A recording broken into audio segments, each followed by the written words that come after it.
السلام علیکم ناظرین، واشنگٹن نائٹ شو کے ساتھ میں ہوں آپ کا میزبان عاصم صدیقی، اور آج کا دن ہے ہمارا اویس سلیم کے ساتھ۔ پاکستان کی خبریں یقیناً ہر دن کیا ہر گھنٹے جو ہے اپڈیٹ ہوتی ہیں، اور اس پہ تجزیہ جو ہے وہ پاکستان کے تمام تجزیہ نگار اور جرنلسٹ اور الیکٹرانک اور پرنٹ میڈیا بھرا رہتا ہے، لیکن ہم اسی دوران جو ہے پاکستان کے اندر اصل چیز ہونے والی جو ہوتی ہیں وہ بھول جاتے ہیں۔ لیکن آج بھی ہم انٹرنیشنل حوالے سے بات کریں گے، اور اویس سلیم صاحب آپ کا بہت بہت شکریہ ہمارے اس پروگرام میں آنے کا۔ جی شکریہ۔ اویس سلیم صاحب، پاکستان میں خبریں تو آپ دیکھتے ہیں کتنی تیزی سے چینج ہوتی ہیں، لیکن یہ ایک سوال ہمارے پاس کافی لوگوں کے پاس تھا کہ جی اس پہ آپ کا کیا خیالات ہے کہ یورپین یونین پارلیمنٹ کی پاکستان کے خلاف قرارداد، جو بیچارے انوسینٹ ہیں، جن کو پتہ نہیں ہے، وہ سمجھ رہے ہیں کہ شاید پتہ نہیں کیا ہونے والا ہے، پاکستان کے خلاف بہت بڑی پابندیاں لگیں گی، کیا ہوگا۔ تو میں چاہوں گا تھوڑا ہمارے نئے سننے والوں کے لیے جو ہیں آپ اس کو ڈسکرائب کریں۔ جی شکریہ عاصم۔ دیکھیے، پہلی بات تو یہ کہ جو قرارداد ہے اس کی کوئی لیگل سگنیفیکنس اس طرح سے نہیں ہوتی جب تک حکومت اس پر متعلقہ حکومت اس پر کوئی ایکشن نہ لے، کوئی آرڈر پاس نہ کیا جائے، کوئی کسی لیجسلیشن میں وہ نہ آئے۔ جیسے ہمارے یہاں ہم نے دیکھا ایک زمانے میں امریکی ڈرون حملوں کے خلاف قرارداد پاس ہوئی تھی پارلیمنٹ میں، یا جیسے آج کل ہم دیکھ رہے ہیں قراردادیں لائی جا رہی ہیں کہ یورپی ممالک کو مجبور کیا جائے، فرانس کو مجبور کیا جائے کہ وہ جو گستاخانہ کانٹینٹ ہے وہ نہ پروڈیوس کریں اور اس کو انکریج نہ کریں۔ تو وہ یہ حکومتیں اپنے طور پر تو کر سکتی ہیں، لیکن دوسری حکومت پر کوئی اس کی لیگل بائنڈنگ نہیں ہوتی۔ لیکن اسی کے ساتھ ساتھ ایک اخلاقی بائنڈنگ جو ہے وہ بن جاتی ہے کہ دوسری حکومت جس کے ساتھ آپ کہیں نہ کہیں دو طرفہ تعلقات میں جڑے ہوتے ہیں، کہ آپ کا ٹریڈ ہو رہا ہوتا ہے، ڈیفنس پارٹنرشپ ہو رہی ہوتی ہے، دنیا اس وقت مختلف قسم کے معاہدوں میں آپس میں جڑی ہوئی ہے، تو ایک طرح سے ایک پیغام چلا جاتا ہے کہ یہ ملک جو ہیں ان کی یہ پرائیورٹی ہے، اور اس کے حوالے سے انہیں تشویش ہے، اور وہ تشویش جو ہے وہ بڑھ کر کسی اور شکل میں بھی مینیفیسٹ ہو سکتی ہے۔ اور یہ ریلیشن شپ جو ہے یہ ہمیشہ گیو اینڈ ٹیک ہوتا ہے، ایسا نہیں ہوتا کہ یہ یک طرفہ ہو۔ اب اگر ہم یہ چاہتے ہیں کہ یورپی ممالک یا فرانس جو ہے وہ ہمارے مذہبی جذبات کا خیال کریں، تو ہمیں بھی جو ان کے کنسرنز ہیں، جن چیزوں کو وہ پرائیورٹی دیتے ہیں، اور لوگ اس کو صرف بلاسفیمی لا سے جوڑ رہے ہیں، میرا خیال ہے کہ اس کا لارجر کانٹیکسٹ ہے۔ یورپی یونین کو پاکستان میں جو اقلیتوں کے حقوق ہیں ان کے حوالے سے بڑے عرصے سے تشویش رہی ہے۔ اب آپ یہی دیکھ لیجئے کہ جو 2 دن پہلے واقعہ ہوا کہ کچھ مسلمان نرسز نے ایک چرچ میں گھس کر، جہاں مسیحی جو نرسز تھیں، خواتین تھیں، وہ اپنی سروس کیا کرتی تھیں، وہاں کچھ دیر کے لیے قبضہ کر لیا۔ وہاں پر انہوں نے نعتیں جو ہیں وہ پڑھنی شروع کر دیں، اور ان کا یہ خیال تھا کہ یہ جو مسیحی خواتین ہیں ان کو مسلمان ہو جانا چاہیے کیونکہ یہ ایک مسلمان ملک ہے۔ سو آپ یہ سوچیں کہ اگر یہی کسی مغربی ملک میں ہوتا تو ہمارا کیا ری ایکشن ہوتا۔ لیکن جو ہے ہمارے یہاں بلاسفیمی کے قوانین جو غیر مسلم ہیں ان پر تو فوراً لاگو ہو جاتے ہیں، لیکن اس قسم کے واقعات پر ہمیشہ صلح صفائی ہو جاتی ہے، اور دوبارہ آپ ان کا کوئی تذکرہ نہیں سنتے، کیونکہ مسلمان بہرحال تعداد میں زیادہ ہیں، 97% مسلمان ہیں پاکستان میں، ان کی ایک ڈومیننٹ پوزیشن ہے، ایک ریلیجس انکلینیشن ہے۔ سو یہ وہ تمام خدشات ہیں جنہیں ہم خود اگر ایڈریس نہیں کریں گے تو دنیا جس طرح سے اسے دیکھ رہی ہے انہیں بہرحال ایک پرو ایکٹیو رول ادا کرنا ہوگا۔ اگر ہم یہ چاہتے ہیں کہ دنیا ہمارے خدشات کو سمجھے تو ہمیں بھی ان کے خدشات کو سمجھنا ہوگا۔ بالکل، بہت بہت صحیح بات کی آپ نے ناظرین۔ یہ خبر آج میں نے دیکھا کہ مختلف انگلش میڈیا میں بھی بات ہو رہی ہے کہ جس طریقے سے نرسز کے ساتھ ہوا، یہ باتیں چھوٹی نہیں ہوتی ہیں، یہ ہسٹری بن جاتی ہیں۔ جب بھی ہسٹری کا جب بھی ذکر ہوتا ہے تو یہ باتیں بار بار نکل کے آتی ہیں، اور یہی وجہ ہے کہ پاکستان کے اندر جتنی بھی اقلیتوں کے ساتھ مظالم پھیلے ہوئے ہیں، جب کوئی ایک واقعہ ایسا ہوتا ہے، وہ تمام کے تمام جو ہے نا، وہ یورپین یونین کیا، امریکہ کیا، پوری دنیا میں جو ہے وہ پھیلتا ہے۔ تو تھینک یو آپ کا کہ آپ نے بڑے اچھے طریقے سے اس کو ڈسکرائب کیا۔ اب آتے ہیں ایک کلپ چل رہا تھا بہت زیادہ، اور اس کو جب میں نے بھی اپنے فیس بک پہ لگایا تو میرا مقصد یہ تھا کہ جو آپ نے کیا بالکل صحیح کیا، لیکن آپ ایک منسٹر ہو کے، ہم بات کر رہے ہیں فردوس عاشق اعوان کے اس کلپ کی، جس پہ انہوں نے ایک اسسٹنٹ کمشنر کے ساتھ بدتمیزی کی اور یہاں تک کہہ دیا کہ کس بغیرت نے تم کو لگوایا ہے۔ یہاں پر مجھے صرف اس سینٹنس سے اعتراض تھا، باقی کسی چیز سے نہیں تھا۔ میں چاہوں گا کہ آپ اس پہ تجزیہ کریں۔ مجھے لگتا ہے بعض دفعہ کہ شاید میرا خیال ہے کہ ہم سب جو اوورسیز پاکستانی ہیں نا، جو جرنلسٹ ہیں، وہ سبھی کے سب غلط سوچتے ہیں۔ تو میں چاہوں گا آپ اس پہ تجزیہ کریں کہ آپ کو یہاں پر کیا اعتراض تھا۔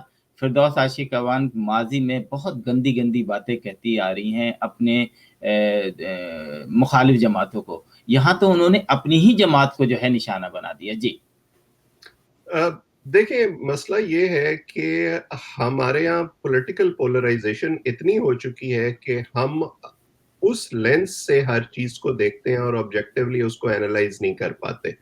اب جو ہے ایک سوشل میڈیا سٹارم آیا ہوا ہے جب سے یہ واقعہ ہوا ہے، جس میں یہ جسٹیفائی کرنے کی کوشش کی جا رہی ہے اس واقعے کو لے کر کہ بیوروکریسی جو ہے وہ شاید خلاف ہے پی ٹی آئی کی حکومت کے، یہ جو اے سی صاحبہ ہیں یہ شاید مسلم لیگ نون کی ایجنٹ ہیں وغیرہ وغیرہ، اور جو ہے پورا حق تھا فردوس عاشق اعوان کو اس طرح کے کلمات ادا کرنے کا اور ان کی کلاس لینے کا۔